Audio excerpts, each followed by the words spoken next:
Hello guys, ട്രെൻഡിനൊടുവിൽ ഞാനുണ്ടാക്കിയ ഇഫ chicken video കണ്ടുകൊണ്ടിരുന്ന പെട്ടെന്ന് ചിക്കനിലേക്ക് തേച്ച് പിടിപ്പിക്കാൻ ആവശ്യമായിട്ടുള്ള മസാലപ്പൊടികൾ: കുരുമുളക് പൊടി, മുളക് പൊടി, മഞ്ഞൾപ്പൊടി, പെരിഞ്ജീരകം പൊടിച്ചത്, ഗരം മസാല. പിന്നെ വേണ്ടത് ജിഞ്ചർ ഗാർലിക് പേസ്റ്റ്, ഇഞ്ചിയും വെളുത്തുള്ളിയും ചതച്ചെടുത്തത്.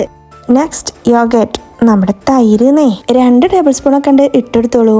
പിന്നെ ഉപ്പ് ടേസ്റ്റിന് മാത്രം. എല്ലാം കൂടെ നന്നായിട്ട് കുഴച്ചങ്ങോട്ട് എടുത്തോളൂ. ഞാൻ സ്പൂൺ വെച്ചിട്ട് കുഴക്കുന്നത് നിങ്ങൾ കാര്യമാക്കണ്ട, കൈ ഉപയോഗിച്ചിട്ട് തന്നെ കുഴച്ചോളൂ. അടുത്തതിലേക്ക് ചിക്കൻ ഓരോന്നോരോന്നായിട്ട് അങ്ങോട്ട് പോന്നോട്ടെ, എന്നിട്ട് നന്നായിട്ട് തേച്ചങ്ങോട്ട് പിടിപ്പിച്ചോ. അപ്പോൾ ഗൈസ്, അത് സെറ്റ് ആയതിനു ശേഷം 1 മണിക്കൂർ അതിനൊന്ന് റെസ്റ്റ് ചെയ്യാൻ അനുവദിക്കാൻ കേട്ടോ. അടുത്തതായിട്ട് വന്നേക്കുന്നത് നമ്മുടെ മിക്സിയുടെ ജാറ്. അതിലേക്ക് ഒരു 2 മുട്ട പുഴുങ്ങിയതിന്റെ വെള്ളം മാത്രം ഇട്ടെടുത്തോളൂ. പിന്നെ വേണ്ടത് 2-3 അല്ലി വെളുത്തുള്ളിയാണ്. പിന്നെ cooking cream or fresh cream. എന്റെ പഠിച്ചോനെ, ഇത് പീച്ചിട്ടാണ് വരുന്നില്ലല്ലോ, കഴിഞ്ഞു തോന്നണ്. എന്തായാലും ദീക്കുള്ള കിട്ടിയിട്ടുണ്ട്. ചിരിക്കരുത് ഗൈസ്, ഇത് നമ്മുടെ മലയാളികളുടെ ഒരു സ്വഭാവമല്ലേ. കോൾഗേറ്റ് ഒക്കെ ഇങ്ങനെ ചെയ്യുന്നവരില്ലേ ഇല്ലേ? അത് പോട്ടെ. അടുത്തതായി വന്നേക്കുന്നത് സ്ലൈസ് ചീസ്.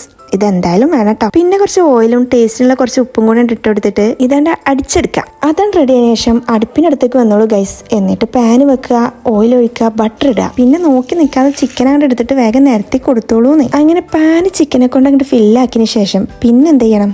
മൂടി വെച്ച് വേവിക്കാം.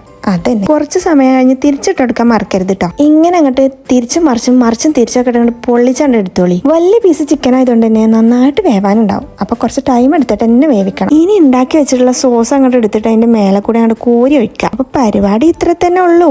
ഇനിയിപ്പോ വേണമെങ്കിൽ നിങ്ങൾക്ക് ഒരു 2 മിനിറ്റ് അടച്ചു വെച്ചതിന് ശേഷം സെർവ് ചെയ്യാം. അപ്പോഴേ സംഭവം കിട്ടുവാണ് കേട്ടോ. ഒരു പ്രാവശ്യം നിങ്ങൾ ഉണ്ടാക്കി വെക്കത്, എന്നിട്ടൊരു കുബൂസ് അങ്ങോട്ട് എടുക്കുക, ഇതുപോലെ അങ്ങോട്ട് കഴിക്കുക. പിന്നെ നമ്മുടെ വീഡിയോ ഷെയർ ചെയ്യാൻ മറക്കല്ലോ കേട്ടോ. ലൈക്കും പോന്നോട്ടെ.